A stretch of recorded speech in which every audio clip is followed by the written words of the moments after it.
जय जय गुरुदेव, जय जय गुरुदेव, जय जय गुरुदेव, जय जय गुरुदेव। श्रीमद् करुणा सागर महाराज की जय। श्री कैवल धाम की, श्री अविचलदास जी महाराज की जय।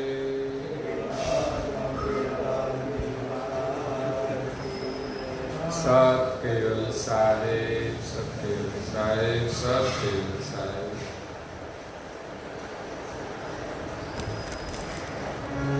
परम गुरु श्रीमद् करुणा सागर महाराज श्री रचित पंचम सूक्ष्म वेद यानी पंचम सूक्ष्म वेद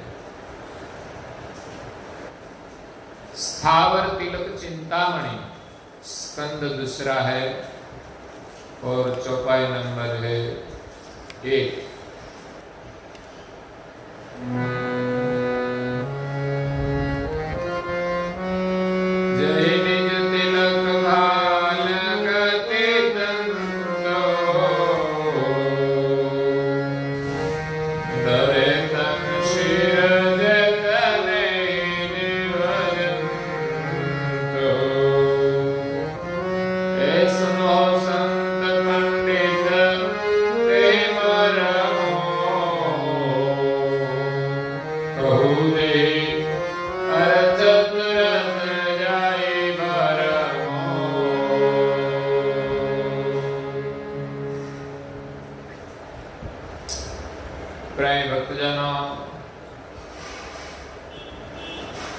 ज्ञान संप्रदाय के आद्य स्थापक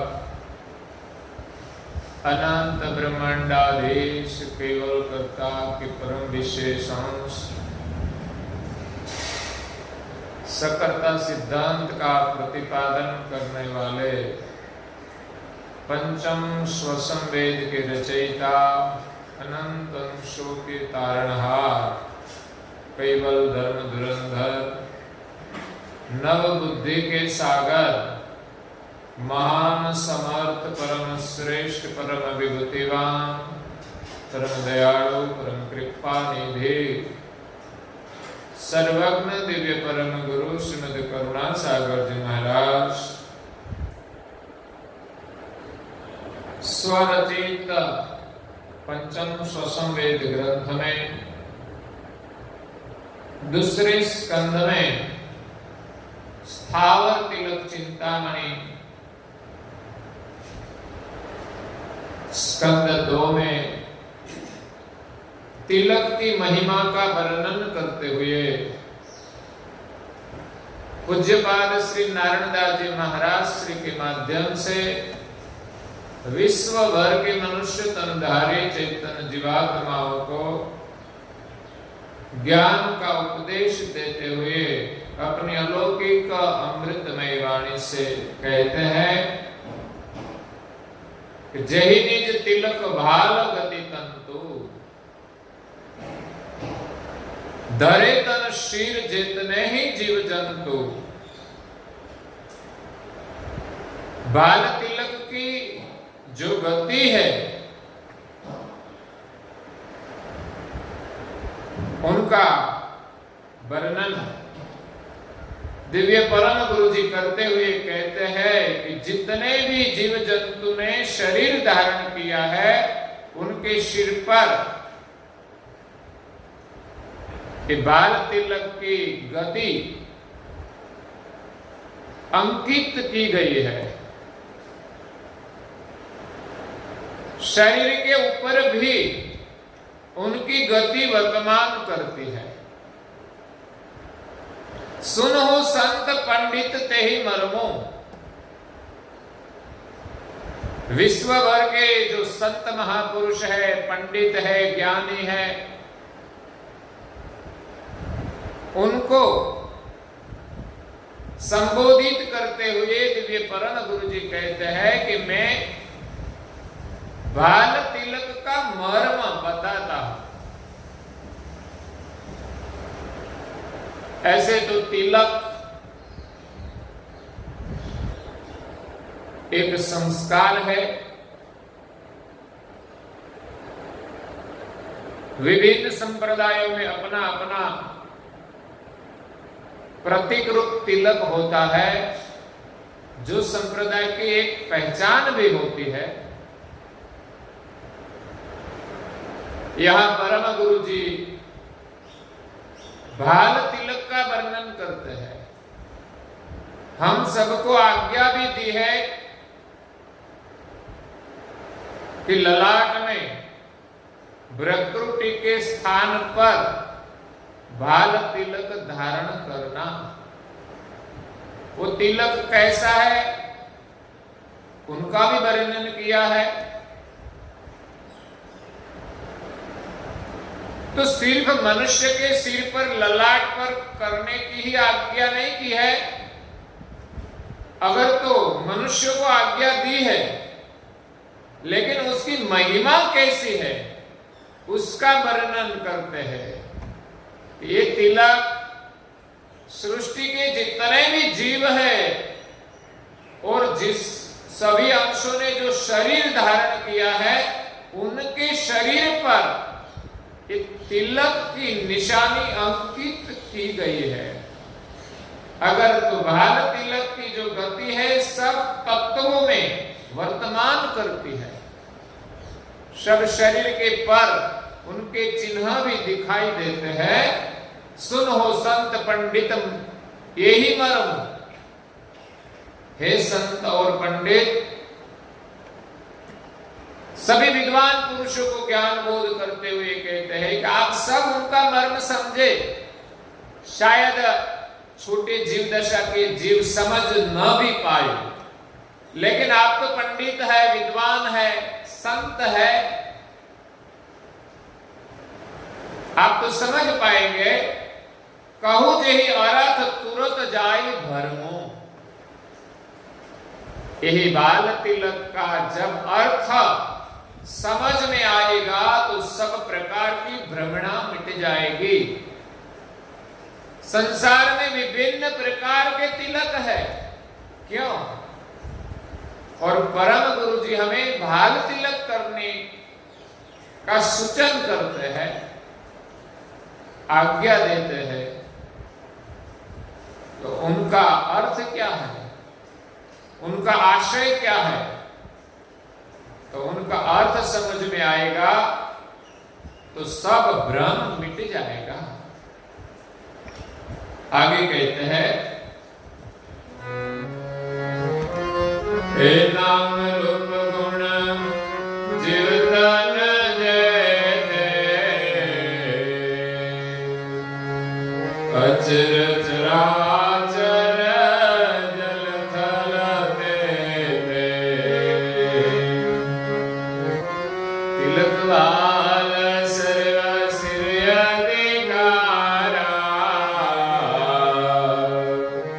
सूक्ष्म स्थूल कुल नियाकारा।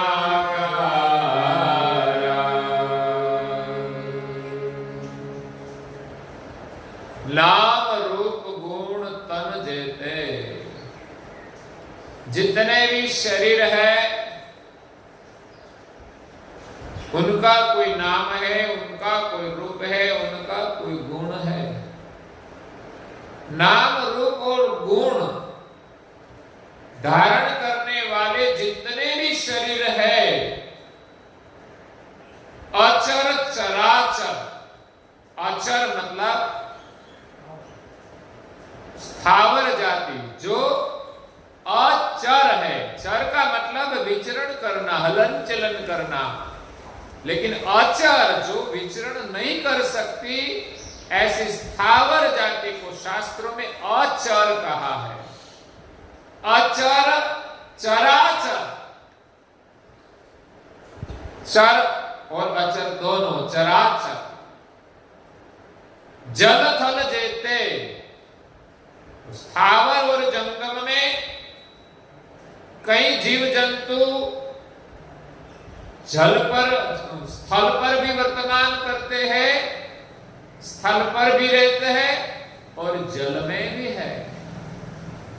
उतना ही नहीं, उनको तो कहा जाता है नभचर, मारुतचर, अग्निचर भी कहा जाता है, क्योंकि सृष्टि पंचभूत में वर्तमान करती है। पृथ्वी पर भी है, जल में भी है, अग्नि में भी वर्तमान करती है, हवा में भी वर्तमान करती है और आकाश में भी है। इसलिए पंचभूत में वर्तमान करने वाले स्थावर और जंगम के सभी जितने नाम रूप गुण देहधारी अंश है, उन सभी के शरीर पर तिलक भाल सर्व शिर अधिकारा। सबके सिर पर भाल तिलक का अधिकार है। भाल तिलक के बिना कोई शरीर नहीं है। भाल तिलक की गति से ही सब शरीर वर्तमान करता है। सूक्ष्म स्थूल कूल अणि आकार, इन सभी प्रकार के स्थावर जंगम में कोई शरीर बहुत स्थूल कायी है, मतलब बड़ा शरीर है, और कोई शरीर स्थूल में भी उनका स्वरूप सूक्ष्म है, शायद हम अपनी आंखों से देख भी न पाए। विज्ञान जिनका दर्शन सूक्ष्म दर्शक यंत्र से करते हैं, वो भी स्थूल शरीर है लेकिन बहुत सूक्ष्म है।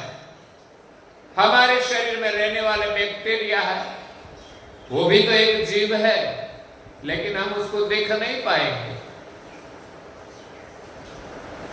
तो स्थूल सूक्ष्म कुल अणि आकार, सब, कुल का मतलब सब, अणि आकारवत है। सबका शरीर छोटा बड़ा, सबका शरीर अणि या अणि अग्र गति रूप है, अणि आकार। यहां परम गुरु जी स्थावर तिलक चिंतामणि का वर्णन करते हैं। स्थावर यानी स्थिर वनस्पति जाति, तिलक तो तिलक का वर्णन है, और चिंतामणि, चिंतामणि मतलब उन सभी को देखकर हमें यही तिलक का चितवन होता है, तिलक का स्मरण होता है। तो आगे स्थावर तिलक चिंतामणि का वर्णन करते हुए कहते हैं, दान सकल सर्व शरणाहि सारे, पत्र सर्वहि किनो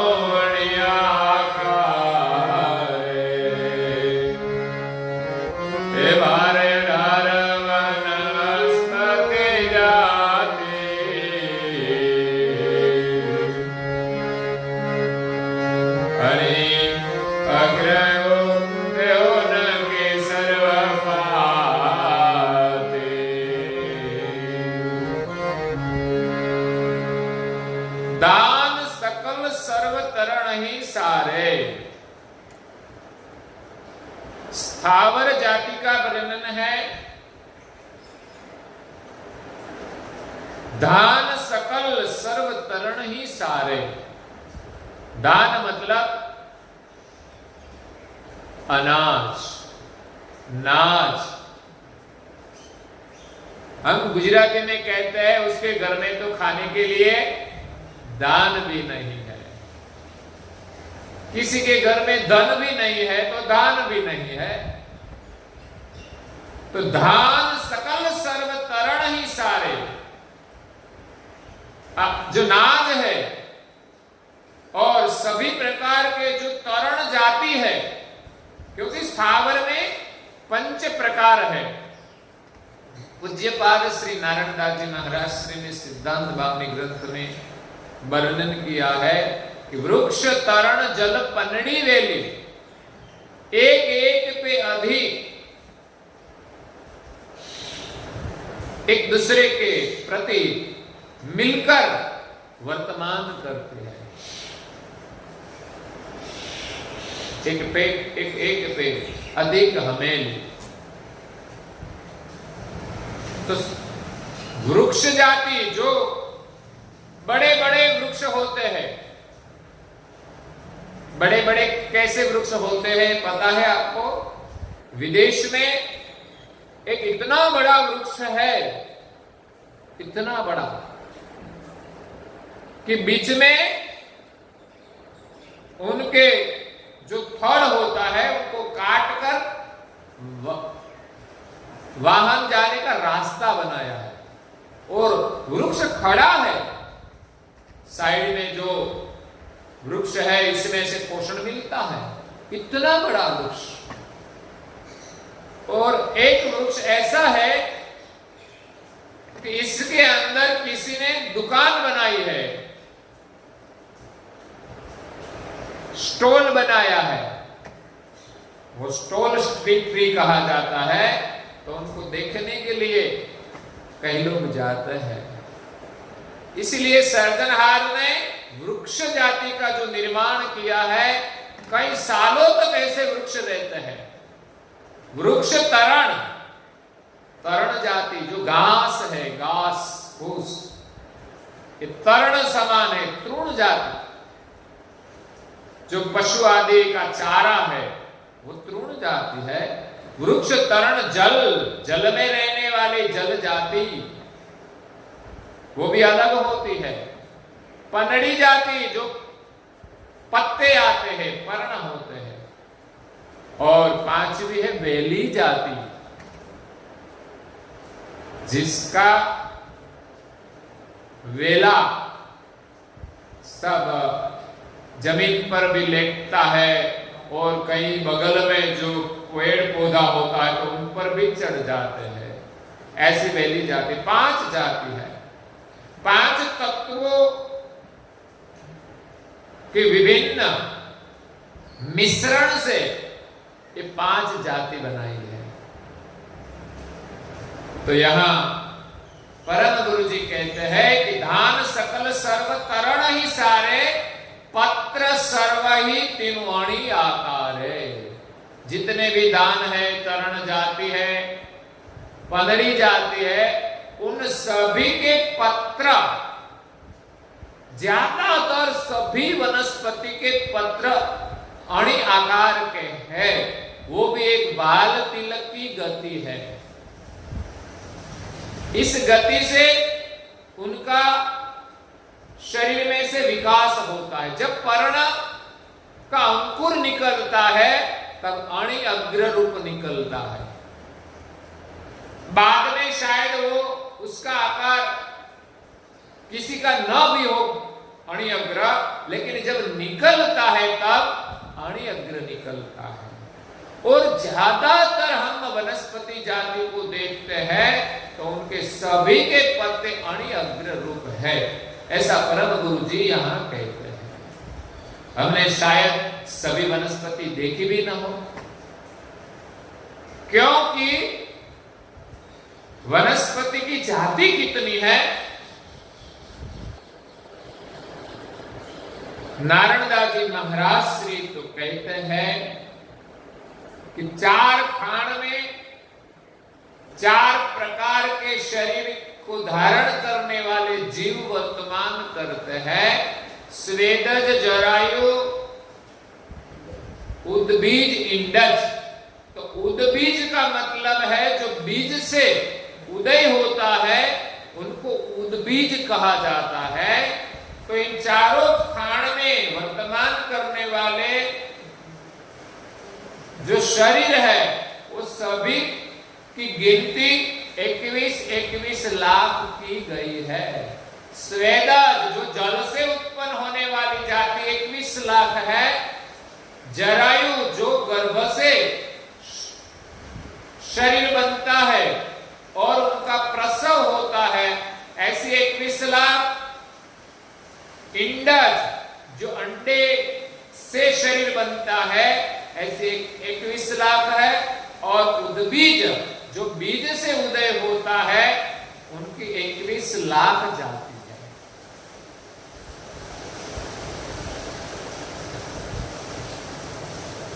और दूसरी ऐसे भी कहा जाता है 18 लाख स्थावर जाति।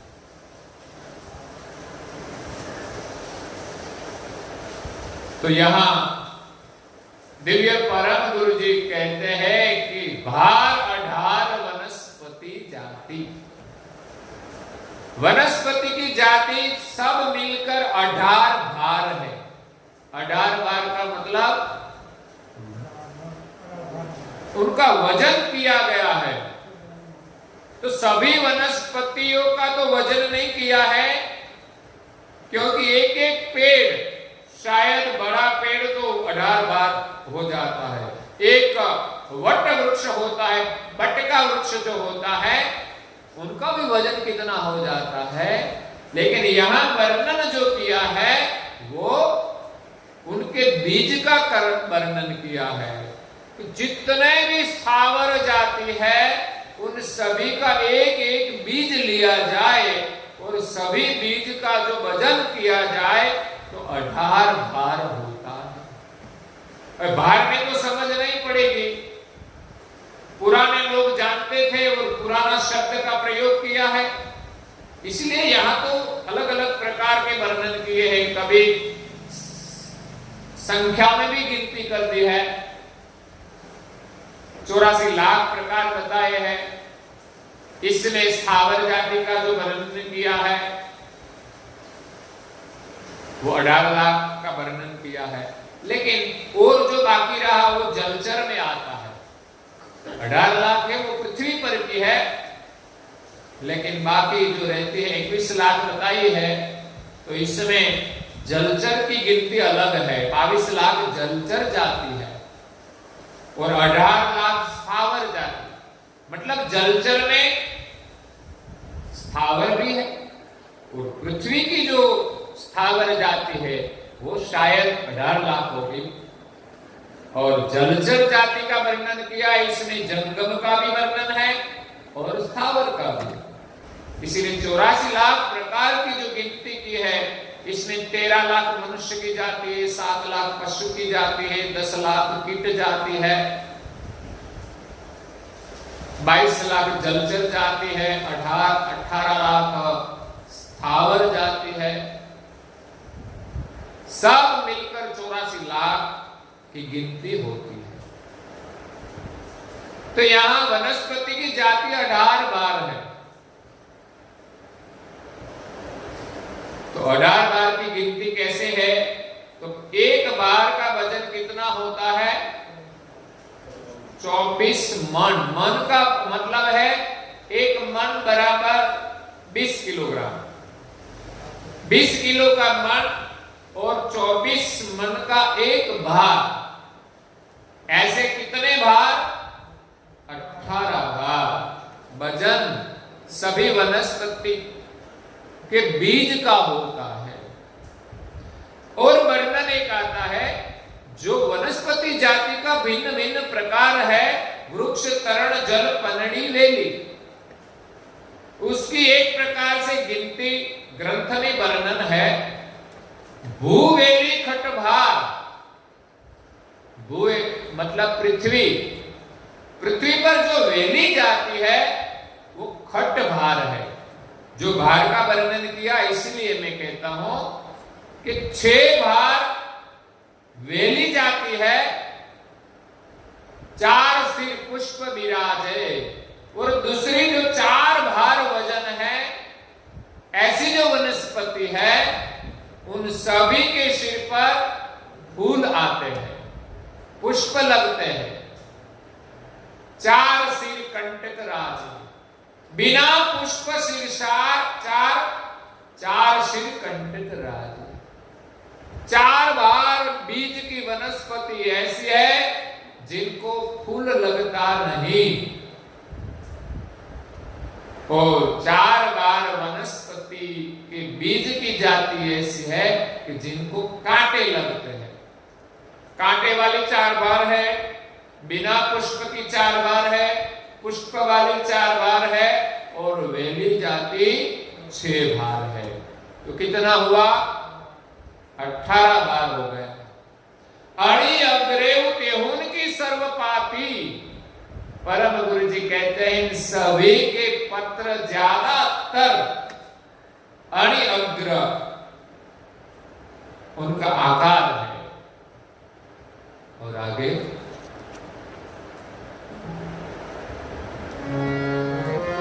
कहते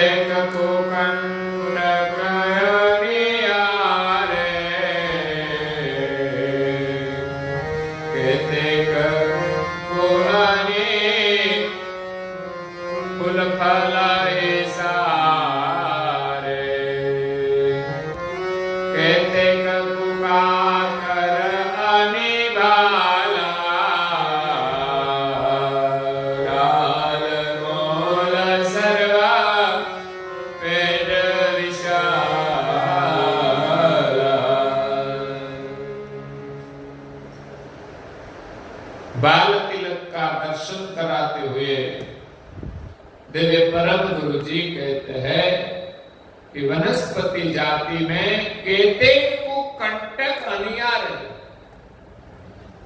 केतेक मतलब मैंने कहा कि 4 बार वनस्पति जाति को कांटे लगते हैं। उनके सभी के कांटे तो अणि अग्र ही होते हैं, बाल तिलक आकार के ही होते हैं। उनके सिर पर ये बाल तिलक का चिन्ह अंकित है, उनके आकार में है। केतेक को अणि फूल फल ही सारे, फल फल ही धारे। कई प्रकार के पेड़ पौधे ऐसे हैं जिनके फूल के आकार अणि अग्र है। फूल के जो पत्ते होते हैं उनके आकार अणि अग्र है। हम सब देखते हैं कमल का फूल होता है, गुलाब की पंखुड़ियां होती है। तंबाकू के पत्ते कैसे होते हैं? वो भी अणि अग्र होते हैं। तो किसी के पत्ते अणि अग्र है तो किसी के फूल। कई वनस्पति जाति है उनके पहले फूल आते हैं, बाद में उनको फल लगते हैं। तो कई प्रकार की वनस्पति बिना फूल की है तो बिना फल की भी है। और किसी वनस्पति जाति के जो फल है उनका आकार भी अणि अग्र होता है। हम देखते हैं सब्जी तो गवार सिंह होती है, कैसी होती है? अणि अग्र होती है। तुरिया आते हैं उनके तो सब ऊपर दार भी अणि अग्र होती है, हम सब निकालते हैं शायद खाने में लग ना जाए। तो करेला आता है, इसके भी जो अंतिम चरण होता है वहां अणि होती है, ऊपर भी धार अणि, थोड़ा थोड़ा भी अणि अग्र कहा जाता है। तो इसी प्रकार फल फूल सब में अणि धारण की गई है। केतेक को काकर अणि भाला। केतेक वनस्पति जाति के अंग में काकर होते हैं। हम यहाँ मंदिर के आगे जो पौधे लगाए हैं 2 कुंडे में, जो थोर जैसे अणि अणि अणि अणि काकर हो, काकर लगते हैं। अगर तो पुष्प जो पत्र जो होते हैं उनकी पूरी बॉर्डर काकर जैसी अणि अग्र होती है। ऐसा नहीं कि अंतिम चरण में अणि होती है, कई पत्ते ऐसे होते हैं उनकी पूरी बॉर्डर में काकर जैसे अणि होती है। हमारे यहाँ जो मिस्त्री का हथियार होता है जो लकड़े काटने का, उसमें काकर होते हैं। और जो करखी यानी खेड़ूत जो काटने के लिए जो रखते हैं, क्या कहते हैं? दातरड़ा कहते हैं या तो दातर भी कहते हैं, छोटी खर, तो उसमें भी काकर होते हैं। वैसे वनस्पति जाति में भी कई वनस्पति में काकर होते हैं। अणि भाला, भाला जैसी अणि इसमें होती है। डाल मूल सर्व पेड़ विशाला। किसी की डालियां भी अणिअग्र रूप है, मूल भी अणिअग्र है। अणिअग्र मतलब है ऐसे कड़क रहे वैसा ही नहीं, जो मूल है वो आगे बढ़ता है तो आगे अणिअग्र रूप से जमीन में प्रवेश करता है। पेड़ विशाला, कई शाखाएं भी अणिअग्र रूप विशाल होती है। कई पेड़ हम देखते हैं उनका आकार शंकु आकार है, तो उनका ऊपर का भाग कैसा दिखता है? अणिअग्र दिखता है। वैसे विशाल रूप में जो वनस्पति बड़ी होती है तो उस सब में अणिअग्र बाल तिलक का हमें दर्शन होता है, और वही गति से ही वो आगे बढ़ता है। आगे बढ़ने की जो क्रिया है वो भी अणिअग्र रूप ही है। और आगे परम गुरुजी हमें विस्तार से उनका वर्णन करते हैं, लेकिन हमारा समय होता है तो आज के प्रवचन को यहाँ विराम देते हैं और आगे का वर्णन हम कल सुनेंगे। अस्तु सत्यवसाय। श्रीमद् करुणा सागर महाराज की जय। श्री कैवल धाम की जय। श्री अविचल दास जी महाराज की जय।